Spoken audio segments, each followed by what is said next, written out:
family unit chooses one other family unit, assuming that neither are very large, Yeah. to interact with and agree to interact with no one else, and that's okay. Interesting. Okay. Well, we'll find out over time. I mean, if this is uh, actually a good idea or a bad idea, I'm kind of advocating for everybody to stay right where they are. Well, so good morning, everybody. We're going to start. And I do want to say that I am very happy that we can meet this way and that we can learn this way together. And I think you'll find the subject germane to what you're experiencing. And hopefully it's not just based on what where I'm, shooting from here, which is just like my kishkas are telling me that the top midah or Mussar character trait that's on my mind is da'aga, worry.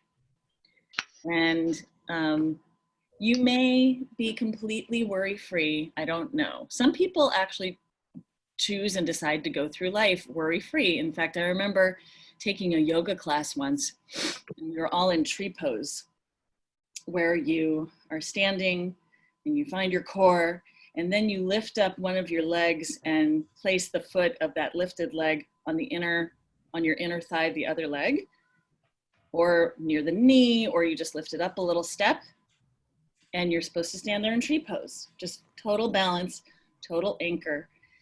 And most of us are like flailing and trying to find our core. And this one woman I noticed, you're not supposed to compare yourself in yoga to anybody else, but I happened to notice there was this one woman who was just like, and she stood there and she stood there and she was like a tree rooted to a mountain. She was so strong. And afterwards, I asked her, like, how is your tree pose so strong? And she said, well, I never worry. I was like, say what? You what? Come again? This is like a language that I'd never heard before. I said, I never worry. What am I going to be able to control if I worry?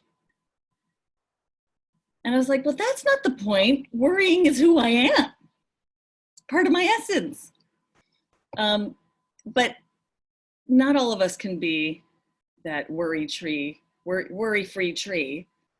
And maybe you find yourself along a spectrum from being really worried and sort of immersed in the experience of like, what if the future happens to be like this? What if I succeed? What if I fail? What if someone I love gets sick? What if I get sick? What is the world turning into, right? There's so many what ifs, but maybe who you are is actually somebody who's a little bit closer to being able to maintain a semblance of concern as opposed to worry. Concern being that characteristic that can, good morning, Doug, that characteristic that is not worry. Worry is something that can take over our bodies. Worry is something that can have physical and mental effects. And we're going to talk about all this in a little bit more detail. But concern is something that is actually healthy and can motivate us to move forward. And the next stage out toward really being able to maintain a semblance of I got my worry in check is trust. If my concern is just right, and I know that I can't control everything, right? Because that's where worry comes from. My fear that I cannot control everything. So if I move a little bit closer to where I should be vis-a-vis worry, it's really that I should have some trust. Trust in God, trust in others, trust in myself, trust in the nature of things, right? And then there's always the very opposite.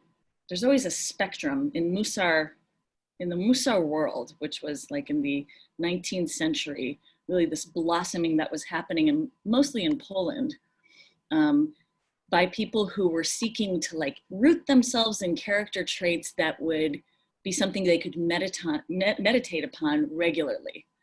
So they would think, okay, this week I'm going to focus on generosity. And this week I'm going to focus on kindness. And then this week I'm going to focus on patience, right? And for every one of those traits, there's an exact opposite. So, right, you can be kind over here and you can be completely malevolent over here. You can be patient over here and you can be the opposite, which is, you know, I'm gonna bite your head off. Impatient, right? And so all these character traits have the trait and its exact opposite. And when it comes to worry over here, and concern a little bit healthier, and trust, between trust and concern, that's exactly the sweet spot we want to be in, right? I'm concerned, but I also trust that there's something bigger than myself that's going to help me weather this storm. At the opposite end of worry is recklessness, total disregard for all that is, right? And that's not a good place to be either.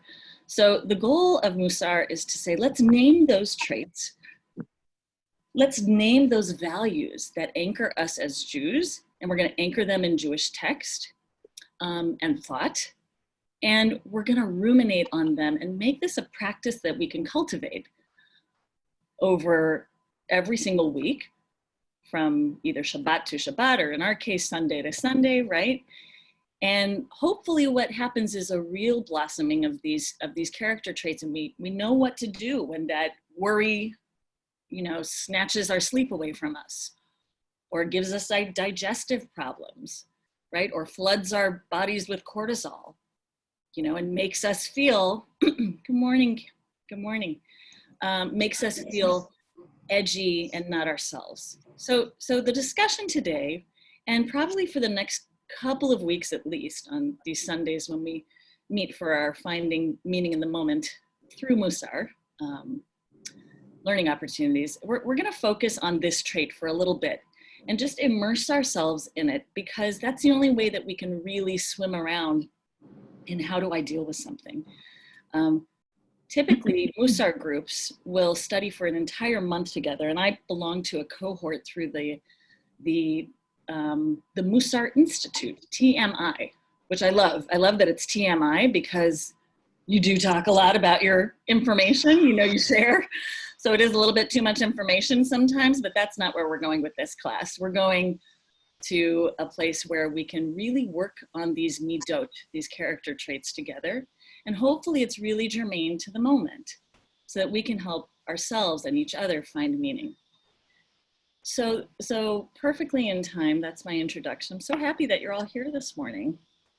So I want to ask you and invite you to find a pad of paper, or maybe you already have a journal. And if that's not accessible, you can type on your phone, but I want you to have like something at the ready so that you can take a few notes as we go, because the whole idea of our classes at 10 o'clock on Sundays for the time being, right, Beata? We'll see whatever else comes up. The idea here is that we're going to meet, touch base, and kind of like also review what happened this past week. How did I do when I was working this midah, when I was working through this character trait? So I'm going to also, if I'm still getting used to this Zoom world, I just want to refer to my notes for a second for myself. So I'm going to start with a joke, okay? See how it goes over. So what does a Jewish telegram say? What does a Jewish telegram say? It says, start worrying, letter to follow. That's awesome. Right? Just even before you open, you know, this is going to give me something to worry about. I would like to just start our conversation by saying who we are, and then giving us just a little quick reflection of your own. This does not have to be, you know, I didn't give you any prompts to begin with, but you know, I want you to go back to the tree image. My friend standing in tree pose in yoga, and she is totally rooted in trust, totally anchored in healthy concern. Where are you right now? Where's your tree? Where's your tree pose? How worried are you? Would you say that certain things make you feel like the wind is blowing? And, is it when you open your phone and you start reading the news? Is it when you are constantly, maybe doing something else with your day, but you get stopped by a particular thought that just arrests you? And, where are you on the worry spectrum? Again, worry, concern, trust, recklessness, rashness. Where are you? Just give us a second of where you are and say your name. So I'm going to start with as you signed on and as you appear on my screen. Okay. Amy, will you start? Sure. Amy Weisbach. And tell us where you are in town. I'm in the Short North, in my condo at the Short North. I would say I'm on the concerned scale and a little bit very unsure about what the next few months or even year is going to look like. And every time I open up the news, I'm kind of numb now to the numbers because they're just so bad every day. It's when are we going to get over this? When are we going to end it? What is life going to be like then? So that's where I think I am. Thanks, Amy. Laura? Hang on, I'm unmuting. Can you hear me okay? Yeah, and we could just mute ourselves just so we, generally good practice to mute yourself when you're not speaking, just in case somebody, dog barks or whatever's going on. Hi, everyone. I'm in Bexley, Ohio. And let's see. I would say the worry goes up and down. I think when I'm in my house, I'm pretty worry-free. We haven't ventured too far out, but the one time that I have when I had to take my daughter to the pediatrician, my worry went like off the charts. I started to really be concerned. And then it has kind of calmed down. And I would just say, I know this is like a different thing, a different Mussar quality, but I'm finding anger is really, really high. So that's what I'm struggling with more, I would say, than worry. And maybe I'm sure they're connected. Yeah. A great note for yourself. Yes. Seeing what other midot are also, what other emotions are flying around and how are they connected to each other? That's a really good deep dive that we can do over this next week. It's great. Well, and I'm sorry that you're feeling those ways, but I get it. Thank you for joining us, Laura. Thanks.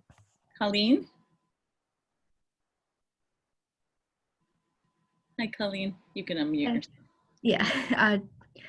I'm Colleen. I'm in Southeast Columbus, not that far from the JCC. In my apartment. I think the worry goes up and down. It really depends on the moment. I struggle a lot with like feeling of helplessness because I really felt like I had a purpose a week ago and now I don't feel like I do. And there's so much going on in the world that I can't control. So trying to accept and be okay with that. We hear you. Thanks for being here, Colleen. Beata. Hi, I'm Beata. I am in South Bexley.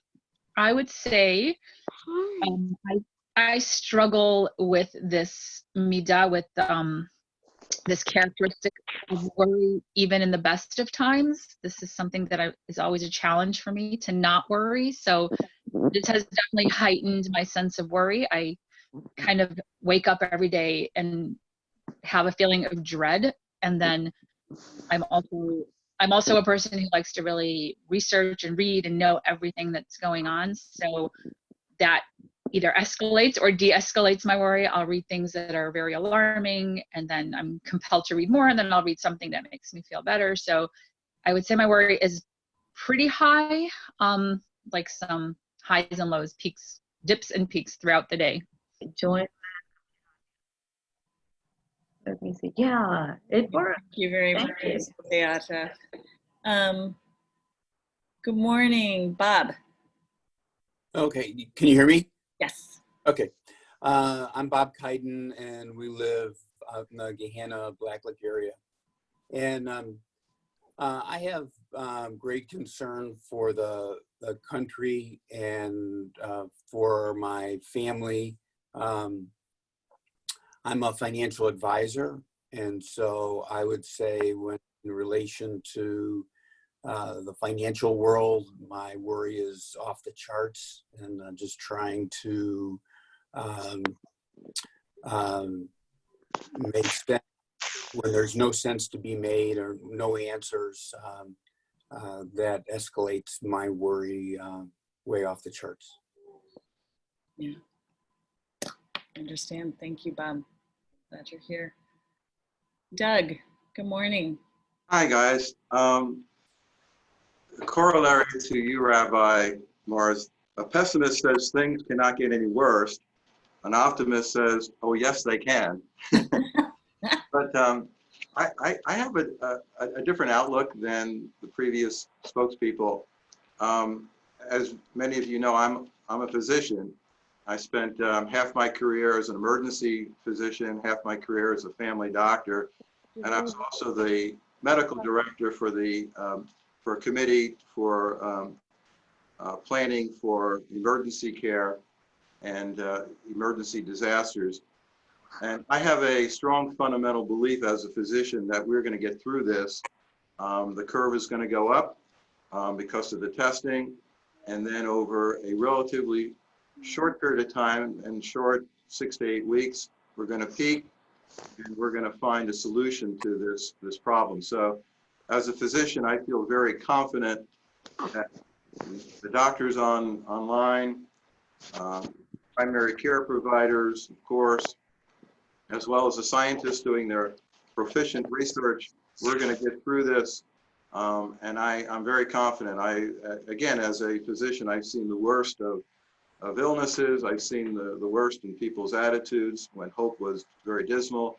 So my approach is a lot different than the previous spokespeople. The second part, what I like to say is Hashem, God. I have a very, very strong feeling that God is watching over the Jewish people. And as your father-in-law is teaching, we're in the book of Exodus right now. And of course, the last chapter in Exodus talks about the cloud over the tabernacle. People are immobile. But when the cloud is removed, people move forward. And so right now we do have a cloud, and that cloud will be removed under God's guidance. And I also feel that Hashem, God, this is a wake-up call for all of us. We got to get our stuff together. We got to be kinder, more considerate of other people, and we have to, and our lifestyles have to change, and our attitudes have to change, because regardless if we're in a crisis or not in a crisis, we have to come together and realize that we are all one people, and we're in this together no matter what the circumstances are. So anyway, I probably have a different belief. Of course, I worry and I have concern for people around me, and I pray for everybody day in and day out, not for just myself and my family, but for everybody. And I know that God will take care of us in the short run and the long run. We have to believe that. If we believe in the Torah and we believe in the Old Testament as well as the New Testament, we know that we all have a purpose in life, and God is not going to abandon us during good times or bad times. Thank you. Hi, Rabbi, and everyone. This is Becky, and I ditto the same thoughts. So it's nice to be a part of hearing from everybody. Really glad to see you both. And Doug, we're just going to keep you on speed dial so we can get that pep talk whenever we need it. Thank you so much. We're going to do it. We're going to make it. I know it too. I know it too. Amen. Amen. Phyllis, good morning. Hi. How do I? Where are you? I'm at home in Gahanna in my apartment. How do I have to click my picture up there? No, you're good. You're good. You can. I see you. Oh, you can see me. You can't see yourself? Up in the corner. Yeah, when you speak, you should be able to be a little bit bigger, but if not, we see you. Okay. All right. I am fine here in my apartment. I am concerned about everything. My granddaughter had to leave college. But Julie is bringing me food when I need it. And I have plenty of toilet paper, so that's good. That's good. I've found many projects to do around the apartment. This is a good chance, if anybody's interested, to wash all your winter coats because you're not going anywhere, so they'll have time to dry. I did that. The highlight of my day lately has been all these Zoom things and watching the governor every day and Dr. Acton. And I get Channel 10 news alerts all the time. So all day long, my phone is, going ding, ding, ding, ding, ding, ding. And I realized yesterday that I haven't seen anything about any gunshots.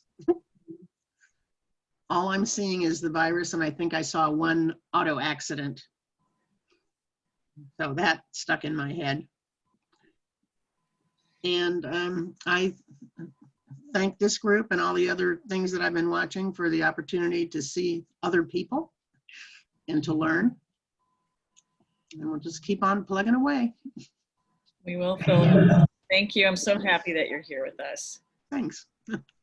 And your clean coats. Yeah. Rachel, good morning. Rachel and Athena, I'm going to unmute you. Hang on. I think you might still be. I just unmuted myself, I think. Okay. How are you? I'm doing The okay. question was, where are you on the worry scale? Are you worried, concerned, trusting, or other? I think I'm a good mix of both, honestly. I do have my major concerns. We just had to go out and grab some, I kind of semi-panic shopped yesterday because we had to go out to get some food and I didn't want to go out for a while. So I kind of semi-panic shopped. I didn't grab everything I could, but I definitely grabbed more than I usually do.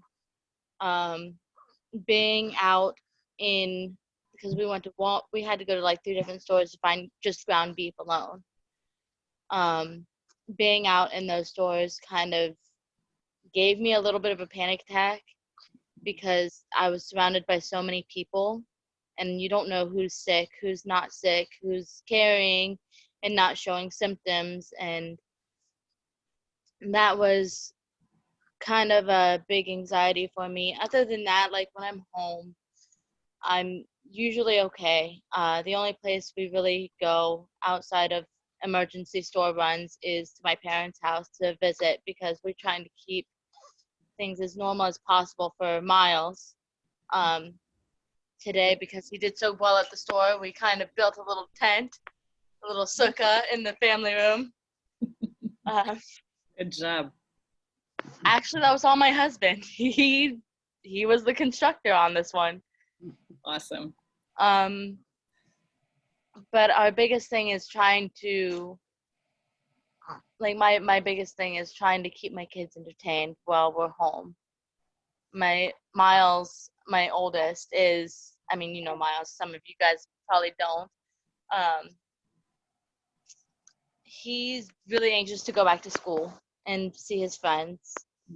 We're homeschooling, which is rough because I don't know what I'm doing. And we're just kind of trying to take things one day at a time and trying to make this not as scary for him. Because I don't think he really fully understands what's going on. He just knows he's out of school. So trying to I mentioned this before in one of our other classes, trying to show him that there's something to be worried about without scaring him. So that's kind of where we're at the moment. You are not alone, my friend. And I think, you know, these opportunities we're trying to provide for parents with young children in particular are really critical. You know, we used to think they were just cute. This is the time for bonding with other parents going through what you are too. Thank you so much for being here. And Radha, will you be the final person to sound out this morning about where you are on the worry scale, or where is your tree? You know, I agree with Dr. Doug 100% because professionally, I'm a medical and psychiatric social worker. I have worked with cancer patients, cardiothoracic patients, and patients with all kinds of illnesses and diseases. And I've seen thousands of people, you know, suffering, and many of them got healed at home. And in my own personal life, my mother was misdiagnosed, wrong treatment was given to her. She was under a medically induced coma for 68 days, and then for 8 years she suffered a lot with all kinds of medications and stuff. But I saw Adonai standing with her and upholding her with his right hand of justice, and she didn't die due to viruses or bacteria, because the doctor said, give us your signature so we can remove her from the ventilator and let her die. I told them, no, I don't have the right to give a sign of her life. Hashem gave her life, and he is the only one who has authority to take her life. So we believe that, you know, when she passes away, she'll open her eyes in heaven in the presence of the Almighty One. But they said, your mom may get some bacteria from doctor's stethoscope, from, you know, being treated from one room to the other when they come with the same stethoscope, or the nurse's stethoscope, or even the tubing, the ventilator tubing that goes to her nose, you know, pushing air through, that can, you know, produce bacteria, and she could be killed. And none of that ever happened. You know, we put kippah on her head, and we put the talit around her, and we put Psalm 91 on the door, and God stood with her because she couldn't defend herself at all, and she couldn't even move. But he stood with her and protected her, and she lived long for 8 years after all this episode was over. So I believe that God is going to give the medications to some. I personally believe some Jewish scientists. They are going to hear the secrets from the Lord, and they will find it. If they didn't obey, God will find some scientist who would be willing to listen to him and you know, get the medicine to get rid of the coronavirus in the patients that are already suffering right now, and vaccine also, so it can be given to people, and we all can be protected. And God, as we are talking right now, as we've been praying, each and every one of us have been praying in our own special way in our house, small prayers, big prayers, all that. God hears all our prayers, and he is comforting all those families that are suffering because their families either died or they are suffering in the hospitals right now. So our meeting is so important, and they're all receiving the comfort. Thank you. We pray for all of that. But that is trust. That is for sure. Thank you. Well, friends, so this morning I want to point us to some texts that come from the Mussar tradition, and the Mussar folks, starting primarily with Rabbi Israel Salanter in the 19th century, were very influenced by the rabbinic texts and our Torah tradition, as well as the Talmud. And they'll refer back to these in order to make sense of their world. There they were in their own particular dilemmas. There they were with their own particular worries and concerns. And Ben Sirah in the Talmud in Sanhedrin said that one should not allow worry, easier said than done, which should not allow worry to penetrate one's heart because it kills the strongest of people. And I say easier said than done because we know that worry is not good for us. We have this chorus of what ifs that we're thinking about, and legitimately we worry. And so these particular thinkers were very careful about their terminology, and they did a lot of sort of semantic thinking, if you will. They tried to parse out the terms. So what is worry? Even if the word da'aga is the word for worry, you would hear that in Israeli parlance being bandied about, you know, ani do'eget, I'm worried, right? Lo lidog, don't worry.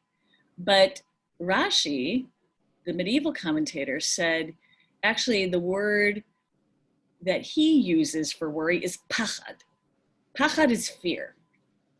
So there's a strong kinship between fear, pachad, and da'aga, worry. Fear feels real when our minds convince us that we may be in peril. And the possibility of disaster is always looming, but somehow our minds decide that this is the moment to worry about the unknown. It's very hard to walk back those feelings of fear. So to start, I want us to personally plunge in here, and I'll give you time to talk in a little bit, but right now, I want you to touch base with your own, where are you on your own unique spiritual curriculum? And what I mean by that is that each of us has a spiritual curriculum because each of us is prone to strong emotions and less prone to others. So we kind of have to take a little pulse check on where we are before we can actually do the work of cultivating our own relationship with this midah, worry. So ask yourself now, and again, keep that pen and paper handy if you want to write yourself some notes. Ask yourself, what is my dominant passion, my dominant emotion? Which inner trait has the power to lift you up? And what is the dominant trait that has the power to overcome you? So shooting from the hip, you know, typically these come in the form of words like gratitude, words like kindness, words like perseverance.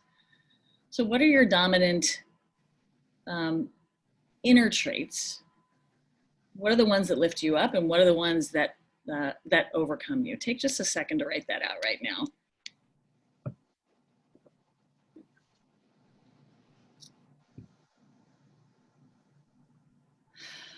And I want you to imagine the feeling which for you has that power to possess you and disturb you and throw off your sense of equanimity, if you have one. And if you can locate that, have a mental image of the sensation of that anger or that jealousy or whatever it is that tends to throw you off kilter and gobble up your consciousness. And just witness that for a moment. Just observe it like a scientist might. That's what happens for you. There's no judgment. And you can write down a few thoughts or words which you can come back to later when and if you decide to journal about this. And journaling is a part of the Mussar practice.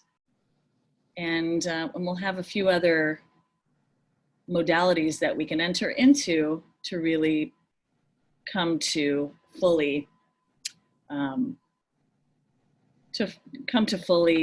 sort of immerse ourselves in if we engage in this practice. So I want to share my screen with you. And I'm gonna open it up first.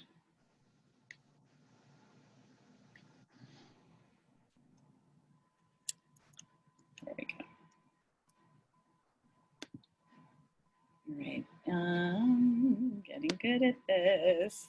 Okay.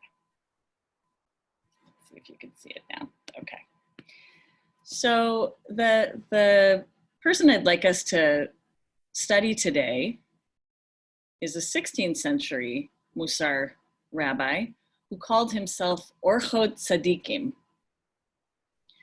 Orchot Tzadikim made these notes about worry. He said, worry is evil in most of its manifestations. Worry and sorrow erode the heart and are the sickness of the body. He was somebody who very much observed the heart and mind connection and noted how worry exacts a toll on the body.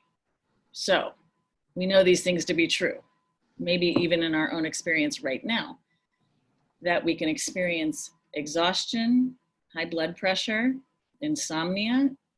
When we worry, we're prone to eating changes and digestive disorders.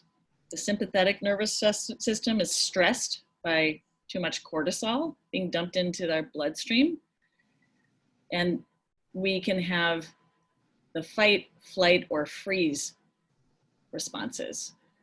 And certainly depression and anxiety can become part of our makeup as we are worrying in our own experience about most anything, all of which you have alluded to right now. So it's not, he said, it's not necessary to elaborate upon its evils, for all the good resulting from joy is reversed in the case of worry. What does worry do? It flips over that whole beautiful apple cart of joy.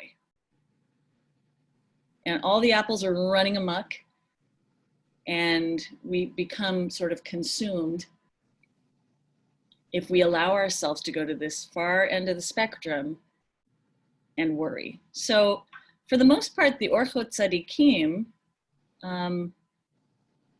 focused on bringing out those positive dimensions of worry. And he said, you know what, if we're good Jews, then all of our worry is going to manifest itself in the right ways. Dealing with the important things. If you're dealing with the important things Jewishly, you're worried about the following. Am I fulfilling the requirements of teshuvah? Am I, if you worry about sinning. If you worry about serving God. If you worry about the fact that you might lose some Torah. That you're so distracted that you might lose some Torah. And if anything, we should worry about all reaching Olam Haba, the world to come, doing the mitzvot that are required. Those are good worries as far as the Orchot Tzadikim was concerned. But this I really love. This little part right here, this spectrum, which I noted before, if you have that awareness come to you this week, and I'm just taking an extra deep breath because I have to remind myself, and it's very hard to do in the middle of the passion of that worry that you may be experiencing, to say, wait a minute, I'm just going to remember this spectrum in my head, because where do I choose to be? When we have that moment of awareness, we can decide where we want to be on the spectrum. And we talked about this already here today. So, the goal is, these are just all my notes that I'm sharing with you, and if you want me to share them with you later, I can send them to you in an email. But as far as the Orchot Tzadikim is concerned, there's a key difference between worry and concern. We already talked about this. Concern is healthy, it's warranted, right? Whereas worry is not always warranted, but we're going to talk about why worry can overcome us. It motivates us to tackle that which is really important, difficult issues, sort of those very obscure, difficult things we struggle with, and it can lead us to careful action. So concern is good. And my friend who doesn't worry in tree posts, I'm still hoping she's concerned. We all have to be concerned about things that, the good of the world, the good of our families. It actually motivates us to do positive mitzvot, right? Those things we should do. But we are really aiming for this, the middle part of the spectrum. Every time we have a midah and its opposite, we really want to land somewhere in the middle. If we can be right here, that's where we should be. Be people who trust and maintain an attitude of concern. Okay, so now I want to read this text with you. And this text, does anybody have any comments so far? You can take yourself off mute if you want to, if you have anything you'd like to add to the conversation yet.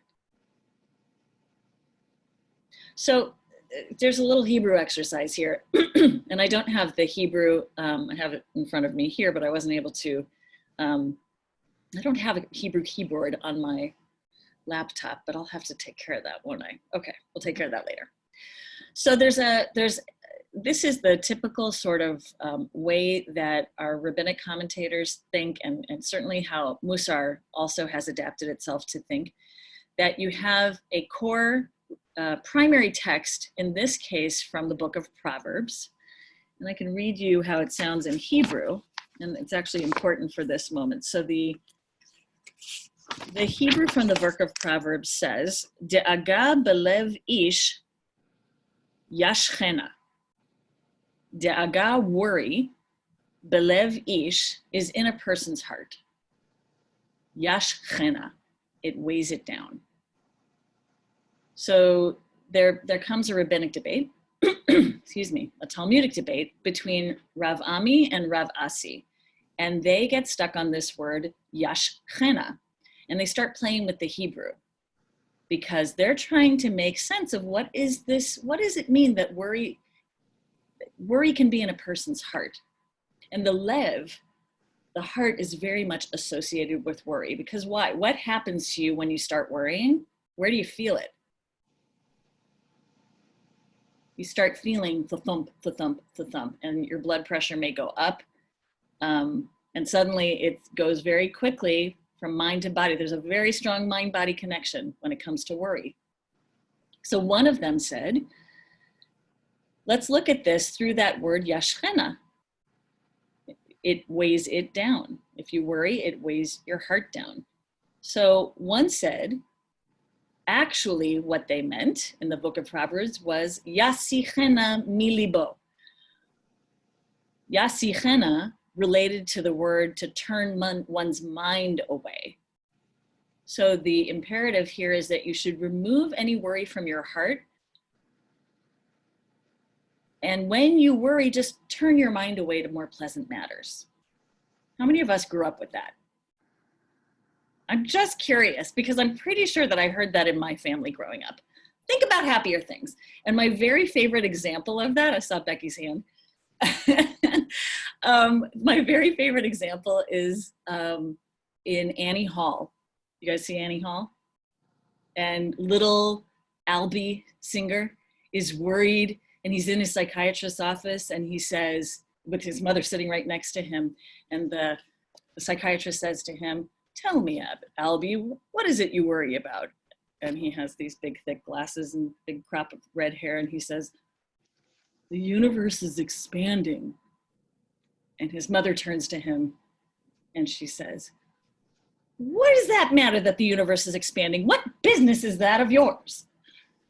Right, so I love that, because it's like, don't think about that. Just turn away. Yasichena milibo.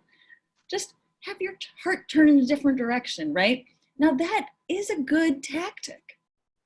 Sometimes you have to draw yourself back from the ledge and just say, you know what? I can go and distract myself in a healthy way right now. So I want to think about this with you. Think about the ways that you can sort of cut the loop. Turning away, are there positive things? I mean, that's happened a lot this week and the last weeks. What is how can we, and you can take yourself off speaker, what are the ways that we can actually implement yasichena milibo, turning your mind away from worry? Well, if I may, Sure. One of the things that I've done to kind of turn my mind is I focus on, rather than, instead of, oh my God, my son is at home, there's this huge virus that's going on, I think of it as, okay, I have time now to spend with my children.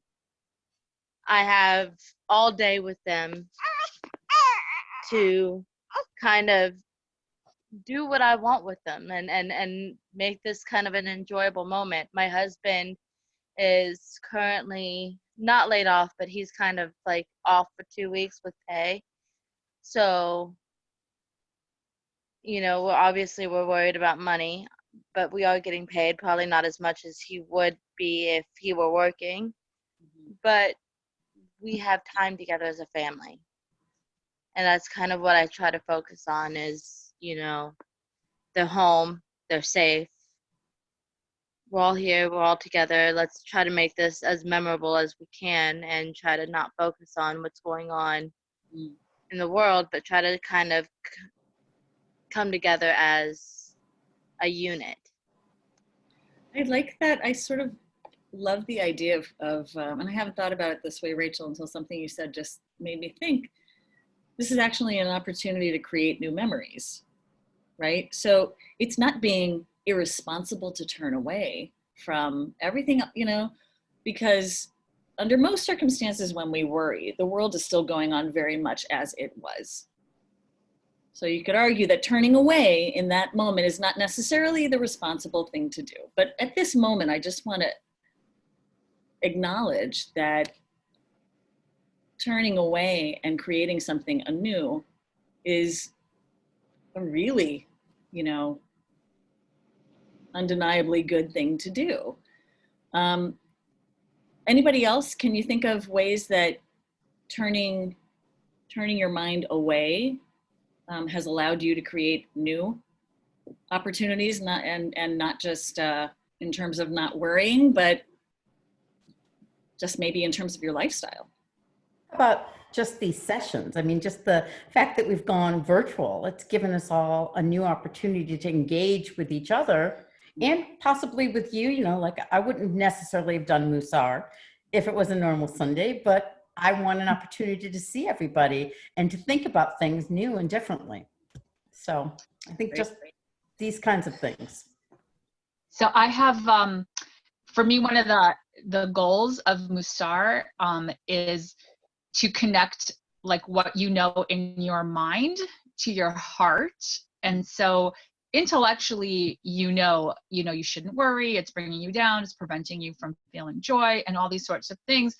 And so one of the techniques that I use and I like to encourage people to use is just called the fake it till you make it, because so much of the things that you do that you would like to change are just really bad habits. So sometimes I'll have like a worrisome thought and it gives me an opportunity to exercise my fake it till you make it muscle of, I have to say to myself, nope, I'm going to get that thought out of my head. I'm not going to indulge in it. And the truth is, the more you do that, the more your heart connects to your mind and vice versa. And it becomes a habit to just focus on the positive or not really indulge yourself in your negative thinking. So that's my little tip for Mussar. So good. And you know, that is probably one of those really menschy things that we can teach to our children in terms of just getting by in the world. You know, we say it in so many other words, but fake it till you make it is a great way to sort of manage. It doesn't mean that you don't go there with your emotions. And that's the part that the next interpretation by Rav Ami or Rav Asi of this particular word yashchena from Proverbs takes us to. So thank you for those comments. Let's look at this and we can keep on talking in a sec. But the second interpretation is yasichena le'acherim. You should discuss your worries with others. And here they're using, instead of yashchena, they're saying yasichena, coming from the word siach or conversation. How do you manage your worry? You just share your thoughts out. You talk to people who can hold your stuff with you. And that can look like, I need you, you know what, I just had a great conversation with my 18-year-old this morning who, you know, sees me trying to referee little family disputes, and like I'm always the one who's like, I hate conflict, but okay, I'm going for it, you know? I mean, like I'm bouncing back and forth and trying to do my mom thing and my spouse thing, etc. And she said to me, when I get in a fight with my sister, don't tell me to just let it go. Just, you know, and I said, well, this is good feedback. Of course, I took it like a champ because that's how I roll. I'm just kidding, I don't. But you know, but I think that it's like, you know, in that moment, I said to her, well, can we equip ourselves here to have those difficult interactions, because they're going to come with all of us. Can we maybe instead say, you know, when I come to you, I need you to respond like this, or I just need you to be quiet, or I just need you to like hold me, right? So I'm going to share and you're going to be there, and it's my responsibility to tell you how I want you to try to hold it. But it's also, of course, on the receiving end, it's our responsibility to just be there. You know, we really need those people right now, especially that we can go to, talk to.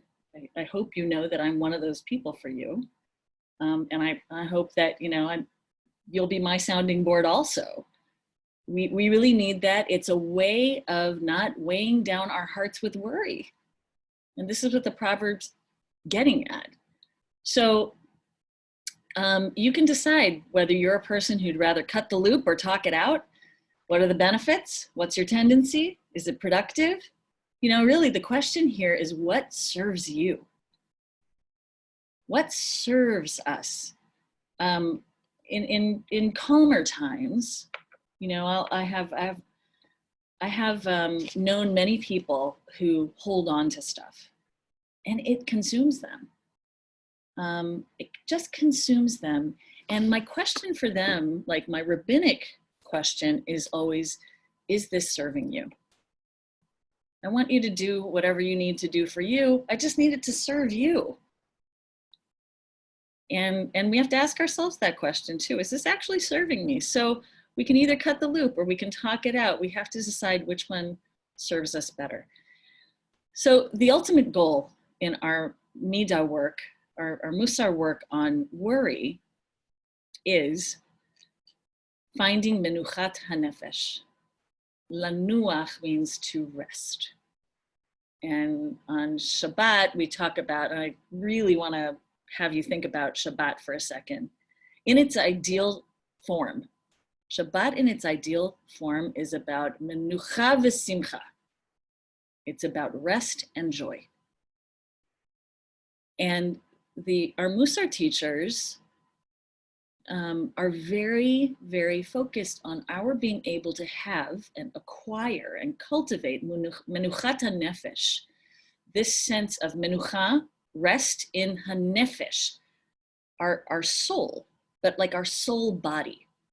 You know, this very unified organism that needs to thrive in the world to be healthy.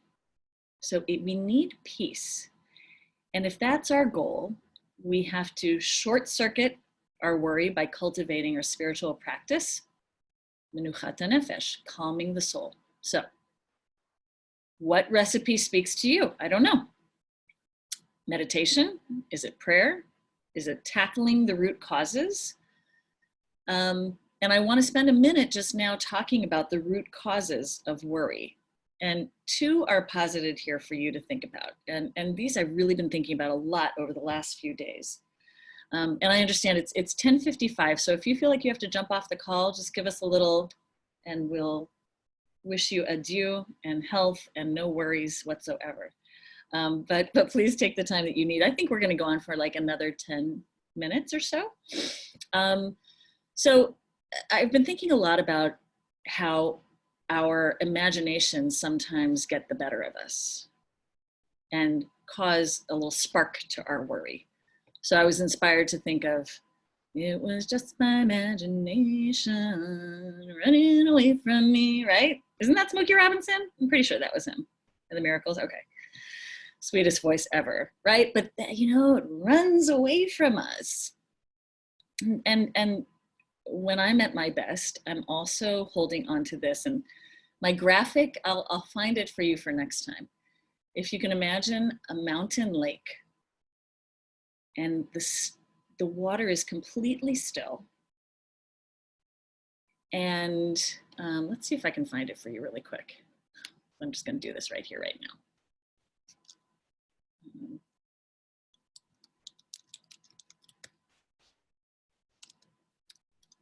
Okay, let's see if I can find the one I love. All right, here's a good one. Okay. Can you see that? Nope. Of course, it wasn't going to work when I wanted it to. Well, there it is. Okay. So do you see in this picture? Everything, everything above water is exactly reflected here. And Thich Nhat Hanh, the Buddhist teacher, would have us meditate on being still water, that we should be like still waters, reflecting things as they truly are.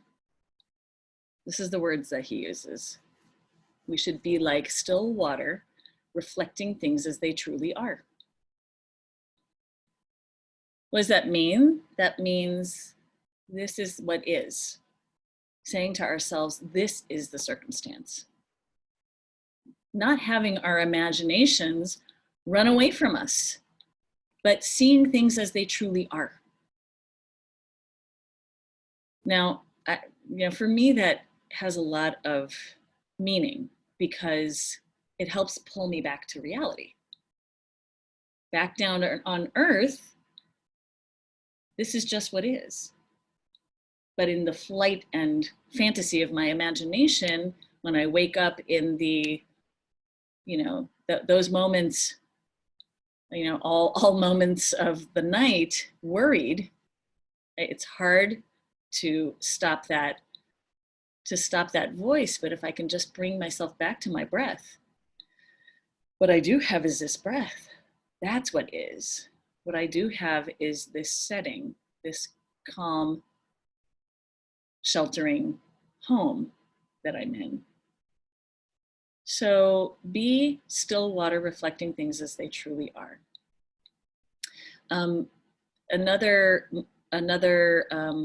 These guys had the best names. They named themselves the Mussar rabbis. They gave themselves names. So this is somebody called the Cheshbon HaNefesh.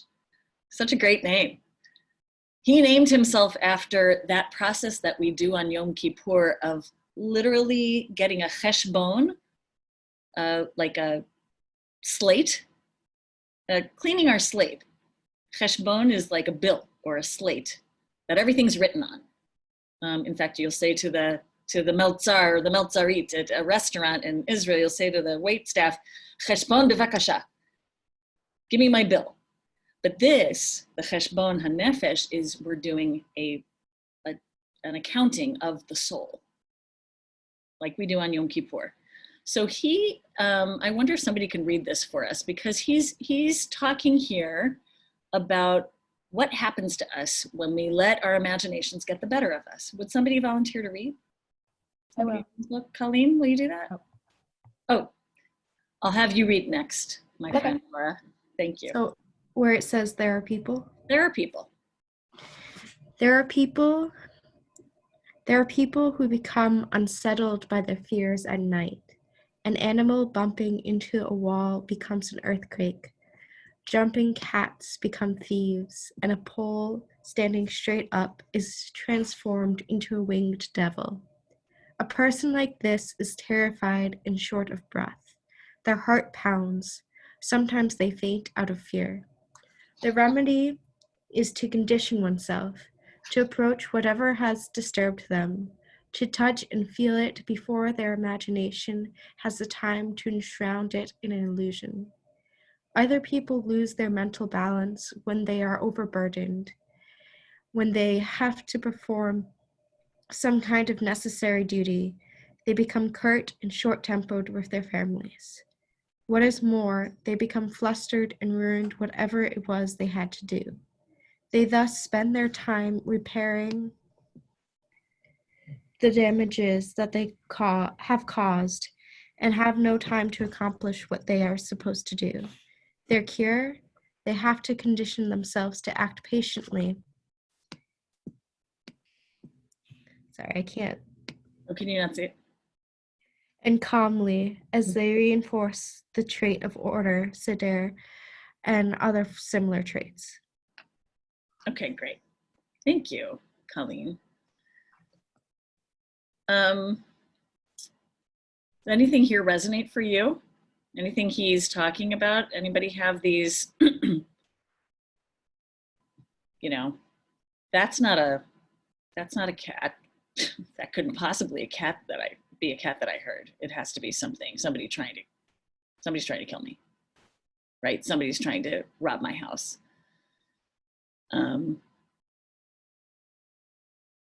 And I think that the real practice here that he's getting to is to say, we have to condition ourselves. We have to do actual work in our copious spare time, of which now we can actually say, we have that time, right? I mean, we're working on other things, but if we turn toward this and not away from it for a minute, how can we do the work to calm our imaginations down? To really keep things in perspective. And what I love is that he talks about this word right here. That's a word that's on our minds, seder. Any thoughts on that? I'd love to hear what you have to say about what's the place of seder as we are approaching the seder. You know, we're approaching Pesach, and Pesach is all about order and imposing order on our lives. Any thoughts about that and why that's, if we're looking for any kind of mystical interpretation of the moment, friends, we can get mystical here, because we will always remember Passover 2020 and where we were, because where were we? We already know. We were not at our seders with our usual people. We were not saying, let all who are hungry come and eat. It's a very difficult level of acceptance that we have to come to. And yet we're imposing seder, order, on our lives and actually doing what the Cheshbon HaNefesh is asking us to think about, is how do we impose that order to curb our worry? Something that has worked for me. It's a corollary to an offshoot to what you're saying, in which you're doing an eloquent, fantastic job. And by the way, I really enjoy these sessions because we get to know each other as real people, not as professional people, which is a bonus. But philosophically, the old paradigm was reality formed our beliefs, but now it should be the opposite. Our beliefs form our reality. And in essence, I think that kind of summarizes some of the aspects and some of the germane points that you're trying to stress and underscore. That our beliefs form our reality, as opposed to our reality forms our beliefs. It's great, Doug. I like that so much. Thank you. Thank you. My pleasure. Rabbi Mars, Any other thoughts? Yeah, Radha. the Pesach is coming up, right? So before which we believe this coronavirus also will pass over, you know? Amen, All amen. the nations, yeah. I like that a lot. I like that a lot. Really bad joke. Maybe we should all just paint lamb's blood on our doors, so maybe it'll pass over us this year. You were not the first person, my friend, to say this. I think Alan Oster was one of the first people to Facebook that one. I love it. I think, yeah, Colleen. I think when we think about order, I feel like a lot of the time, a lot of the order that we find in our lives is from outside forces, from our jobs, from our school, from our work, from our routines. And now that for a lot of us that has been disrupted, we're looking internally to find order within ourselves. Beautiful. I'm holding on to that. Thank you, Colleen. So let me finish up sharing my screen one last time. And this, I could use a little bit of your help, and then we're going to get to the practice for the week, and we will say Lihitraot for now. So the second thing that is a root cause of our worry, in addition to our imagination running away from us, is egotism. And this is a little bit more complicated because it has to do with where's our ego involved in our thinking that we have control, right? And our worries sometimes fly out of control when we think that we have control over the world. So the Yiddish proverb, human beings make plans and God laughs. Right? I mean, we think we are master of the universe. Do you remember that Seinfeld episode? I'm master of my domain, right? Master of the universe. But then, I was thinking of John Lennon, I guess also, that life is what happens to you when you're busy making other plans. We're making plans, and all of a sudden, we're jolted into some new reality like we are now, and maybe worries flood us. But life doesn't always work out on our schedule. And our mental balance can become fragile and easily overturned if we're not rooted in, I'm going to change this word right now.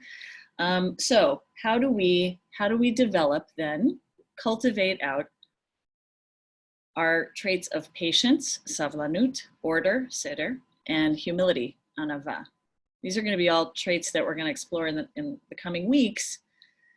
But what's required is that, and what hopefully happens is that in our focusing on those traits, we come to displace our own arrogance. And I've heard from a lot of people, and I'm not at all, I just want to make clear, diminishing the power of our disappointment. The power of how rotten it feels to have plans taken out of our hands. We had plans. This synagogue, holy moly. We had, what was probably one of the most jarring moments for me was having to say, I'm not reading an announcement sheet anymore. That has anything to do with any of the programs we've been working on for months.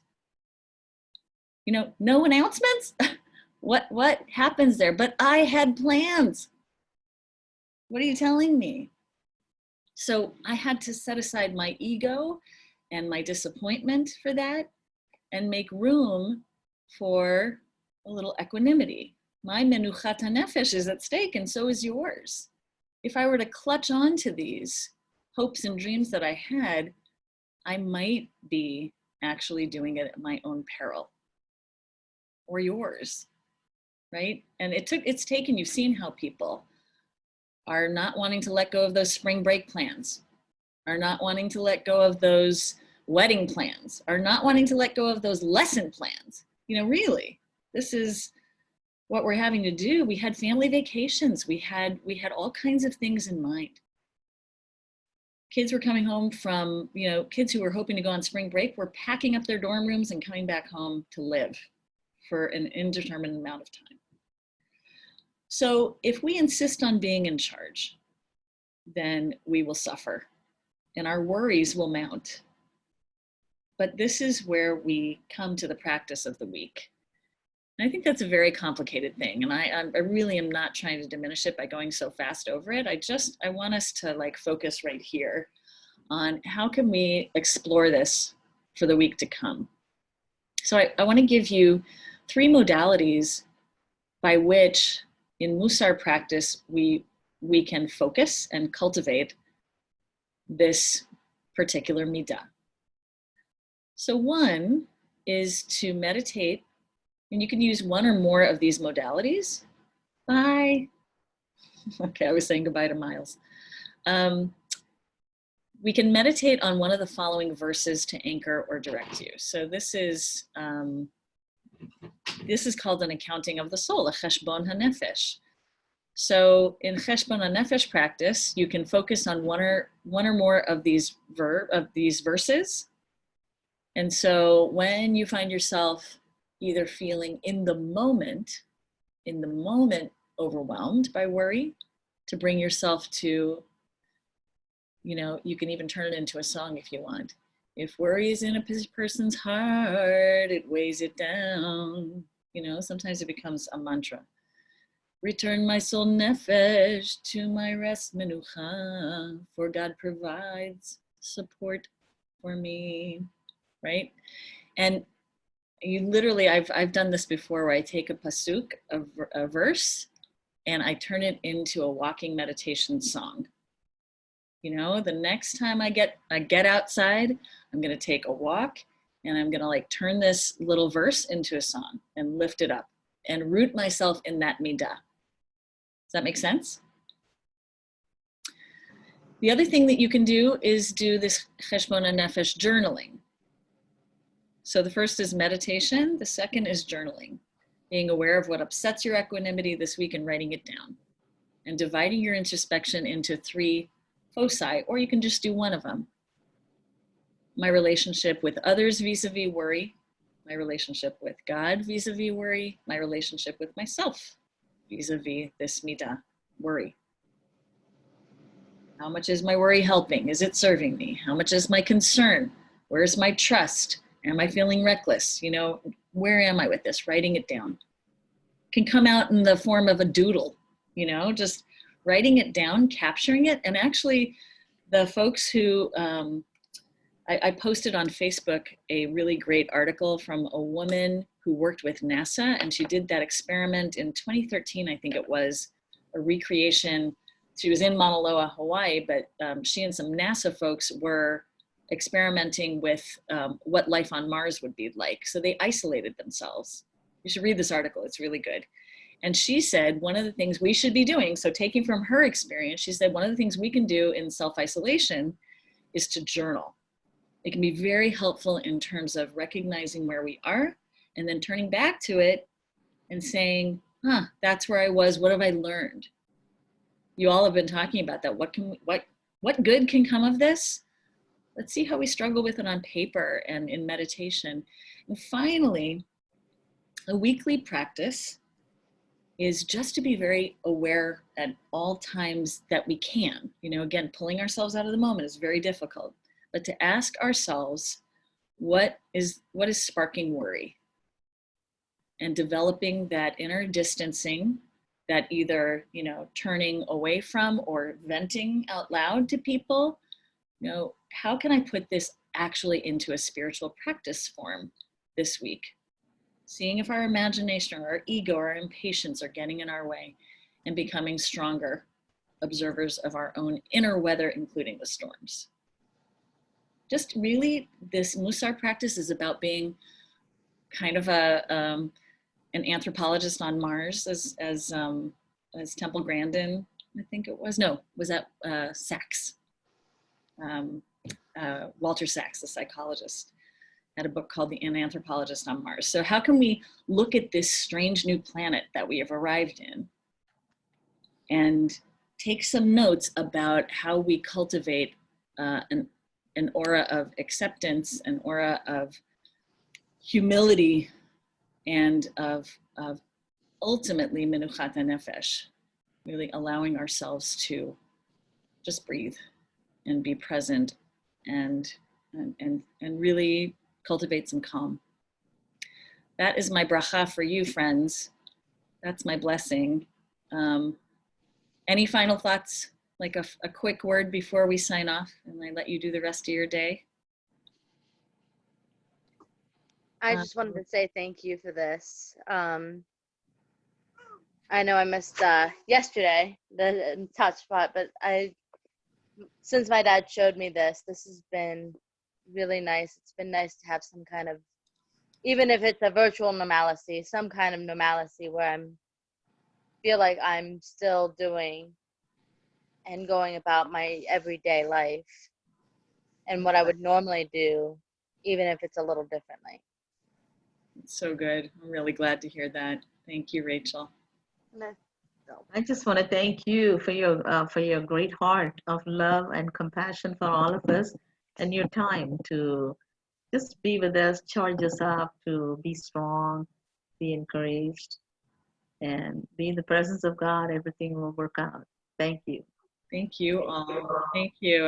It's my great, just a really, I have so much kavod for you all, so much respect, and you're my community. It's just a blessing, even in these tough times of uncertainty, to see you there, to know that we're here for each other. Toda Rabbi. Shavua Tov. Maybe we'll do Havdalah next week together. That would be fun too. All right, friends. Be well. Shalom. Shalom. Bye. Bye.